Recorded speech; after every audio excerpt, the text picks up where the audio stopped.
Man,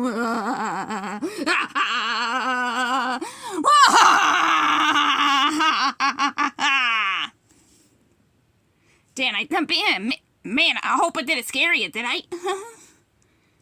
Let's see, ollo, let's see everyone out there. And welcome to another episode of InkySora Kids Storytime. For the first time ever, we're reading, let's see, from this book, Megamind, the novel.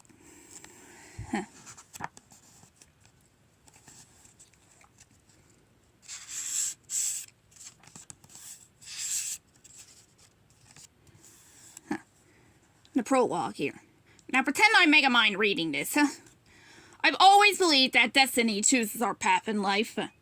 There's a path of evil and a path of good. Now, let me introduce you to the face of pure evil. Yours truly, me, Megamind. I know what you're thinking. How could someone as cute as me be so evil? Do not let my cuteness fool you. But I'm getting ahead of myself. Let me tell you my story. I had a fairly standard childhood. I was born on a blue planet to a blue mother and a blue father, and I was a mere 8 days old. My life, as I knew it, was completely destroyed. Pretty normal so far, right? Our planet was in a state of chaos. Buildings were collapsing and people were screaming and literally running for their lives. As two of our neighboring planets were being sucked into a black hole. My parents, who couldn't wait to get me out of the house, strapped me into an escape pod. I was all alone, except for my trusty sidekick Minion. He was a little fish in a fluid-filled ball. My mother promised he'd take care of me. My father threw in my pinky, for comfort, I guess. With his parting words, he told me that I was destined for greatness. That was a lot of expectation to place on a little baby, don't you think? Nonetheless, I accepted the challenge with open arms. The arms I reached out for my parents with. But there was no time to be sentimental. They pushed me into my seat in the pond and sent me on my way. I was the last survivor of a doomed planet. As my pond launched into space, I was alone. Or so I thought.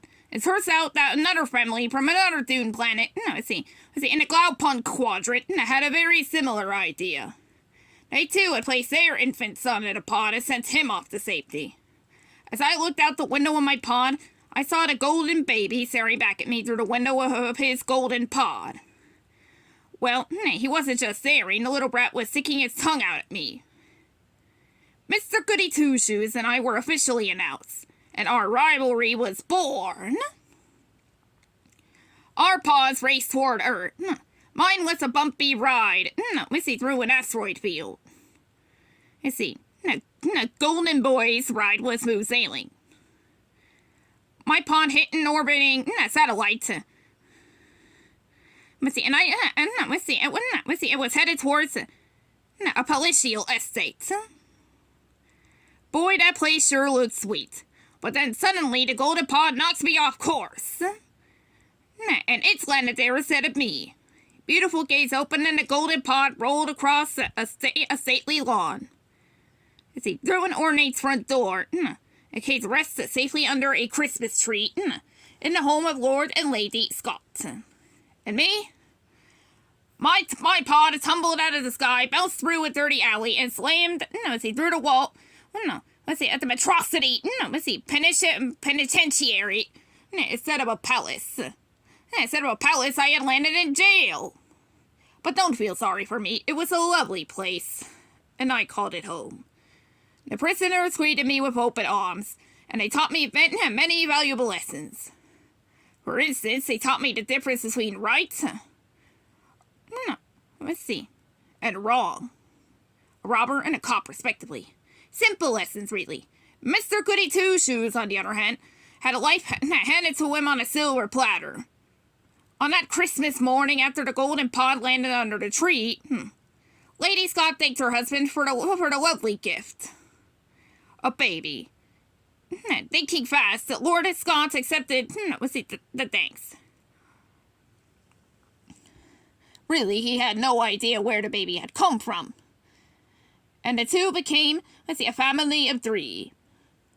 Now, coming from another planet, Mr. Goody Two-Shoes had superpowers.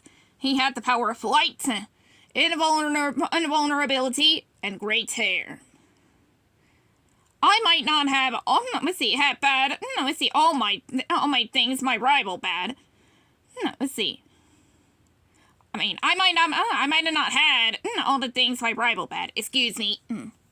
But I did have amazing intellect and a knack for building objects and mayhem. Once I built a tricycle made entirely out of license plates. I rode that toy around the yard and straight through the prison wall. But I didn't get far. The prison guards caught me and dragged me back to my cell. I learned that the road to success has many obstacles. Like barbed wire and laws.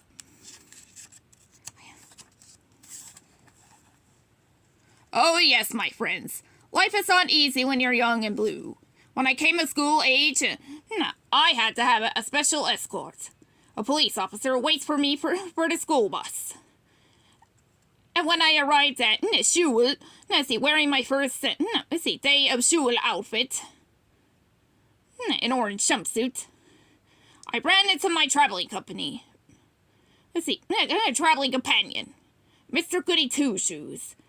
He had already massed a gigantic army of soft-headed groupies, easily fascinated by his godlike powers. When he saw me enter the classroom, he pointed at me and laughed. The rest of the kids laughed along. So you see, fitting in wasn't really an option. I had no choice but to strike back with devastating fury. It was then I decided to embrace evil to achieve greatness. As a schoolboy, I learned a very, hard lesson. Good, Mr. Two-Shoes, receives all the praise of gold stars, while evil, me, is set to quiet time in the corner. Sitting in that corner, I spotted 2 bottles labeled "Do Not Mix." A light bulb went off in my head. Are you having a hard time following me? Now, I'll put it to you simply. I blew up the school. Through those childhood years, one man always stood in my way. Our battles quickly got more elaborate. He would win some. I would almost win others. And then she came into our lives. The she I'm talking about is none other than Roxanne Ritchie, nosy reporter, and the closest thing to a weakness my adversary had. He took the name of Metro Man, defender of metrocity. While I was in prison, I decided to pick something a little more humble. Megamind, incredibly handsome, criminal genius, and master of all villainy. And this, my friends, is our story. To be continued. Hey, I'm back. So, we see you all next time. We see what we do another episode of this, and don't expect every episode of this to be, like that. See ya.